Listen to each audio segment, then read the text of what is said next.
It can happen to all of us. Those awkward, quiet moments during a conversation. Suddenly, there is silence, and neither of you knows what to say or get the conversation started or going properly. Of course, this can happen to even the best of people, but it's inconvenient when you are, for example, trying to sell something, when you are in love and trying to build a relationship with a certain person, or when you simply want to start a new friendship. Fortunately, this can be fixed. You just need to know how. And that's why I created this video, because there are a few techniques you can use which will make sure you will have those interesting conversations you always wanted to have. So, what to do? Which techniques do I mean? The first one might sound obvious, but I do want to mention it, and it's asking questions. Ask questions. Asking questions is a great way to start a conversation and to keep it going too. If you don't know what to say from the start, just simple questions like how are you? What do you do for a living? Where do you live? And some more stuff like that can get it going. If you don't feel comfortable yet with asking questions, simply practice it with people you know.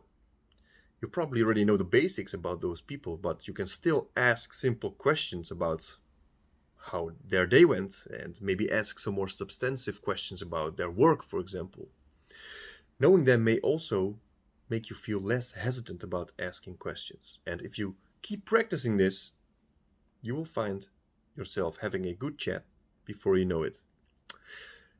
When you eventually feel comfortable doing this with people you don't know very well, then just go for it. Keep in mind, there's nothing to be afraid of. We are all human. We are all our authentic selves with our own stories. And when you get to know someone better, you can start asking some more interesting questions with more depth. For example, you can ask what the biggest challenges in their lives have been and how they have dealt with them. Or you can ask about their ambitions and what they have done to get where they are today.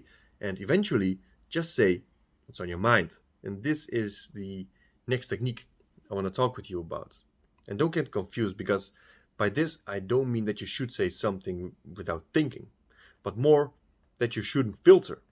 And of course, you shouldn't say ugly things or talk an ugly way. After all, we are trying to get an interesting conversation here. And I think if you would stop filtering, and when you are strong enough to say what's actually on your mind without being afraid to be judged by the other, that's the most important thing, then a conversation can go into an interesting direction. And okay, what I'm about to say now might sound logical as well, but actually listening to someone can lead to very interesting conversations. With the attention span most of us have today, this seems incredibly hard, but trust me, it's worth trying. If you want to have a good and interesting conversation, you also have to be a good listener. When I'm talking to someone, I'd rather talk to someone who at least looks like they're interested in what I have to say, and I feel like that person is actually listening to me, than someone who looks bored and uninterested and is definitely not listening to what I'm saying. As you listen, you can develop the conversation and ask good questions so that the conversation can reach levels that may surprise you both. And last but not least, speak clearly and be clear. To me personally, when someone is mumbling or rushing through their words and speak vaguely, it's a conversation breaker. Just be clear, speak clearly, use interesting metaphors, and show some enthusiasm. Those points make a conversation far more interesting. Don't forget to like and subscribe. See you in the next one. Keep maximizing.